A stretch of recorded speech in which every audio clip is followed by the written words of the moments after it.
가피풀 말씀 테마. 당신은 예배를 기대하고 있나요?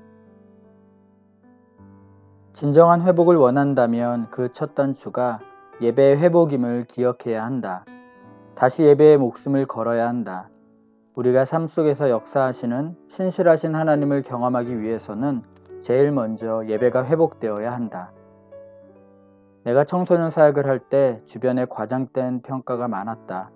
이찬수 목사는 한국 청소년계를 대표하는 목회자라거나 청소년의 아버지라는 찬사들이 있었는데 이런 평가들은 다 과장된 것들이다.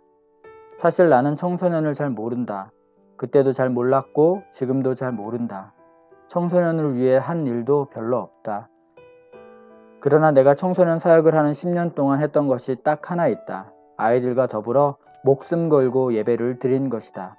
이것이 아이들의 인생을 변하게 했고 내 인생도 변하게 됐다.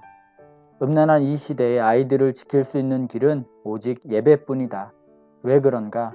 하나님의 자녀된 자기 신분을 확인하고 하나님이 힘 주시는 것을 맛보아 세상에 나가서 내가 음란한 세상에 맞서 싸워보겠다라고 하는 동력을 제공하는 것이 예배이기 때문이다. 청소년 사역을 하던 그때 예배 한번 잘 드려서 자살 충동을 느끼던 아이가 회복되고 가출을 일삼으며 혼미한 삶을 살던 아이가 정신을 차리고 돌아온 일들이 무수히 많이 일어났다. 그 10년 동안 나와 함께 했던 4,500명의 제자들이 지금 세계 곳곳에서 주님께 그 삶을 맡긴 채 주님께 쓰임받을 준비를 하고 있다. 어떻게든 예배가 살아야 한다. 다시 예배를 살려내야 한다. 예배 회복을 위해 지금 당장 선행해야 하는 일이 두 가지 있다. 하나는 예배를 사모하는 마음을 회복하는 것이다. 기대하는 마음 없이 예배를 드리면 아무 소용이 없다. 예배를 사모해야 한다. 예배 가운데 부어주실 하나님의 은혜를 사모해야 한다.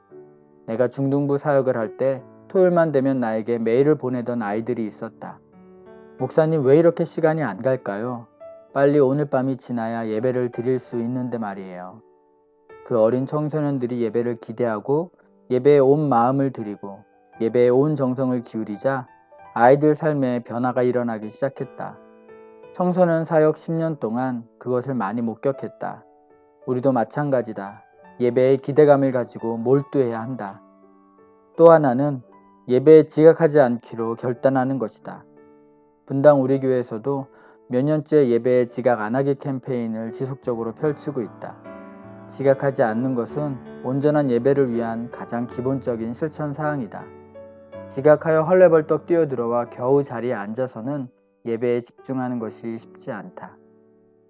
우리는 예배 회복을 통하여 유대인들이 머물렀던 변명과 책임 전가에만 급급한 그 자리에서 일어나 나와야 한다.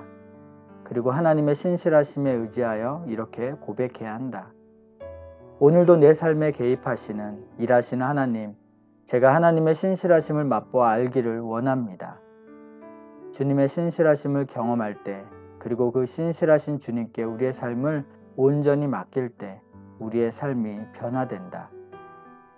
나는 한국의 모든 교회가 또 교회의 모든 성도가 하나님의 임재와 일하심을 경험함으로 그 심령이 변화되고 가정이 회복되고 혼미한 시대를 살아가는 자녀들이 다시 주님 앞으로 돌아오는 놀라운 역사를 맛보게 되기를 바란다.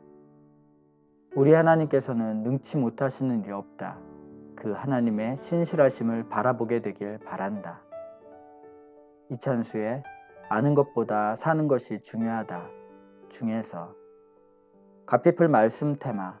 당신은 예배를 기대하고 있나요?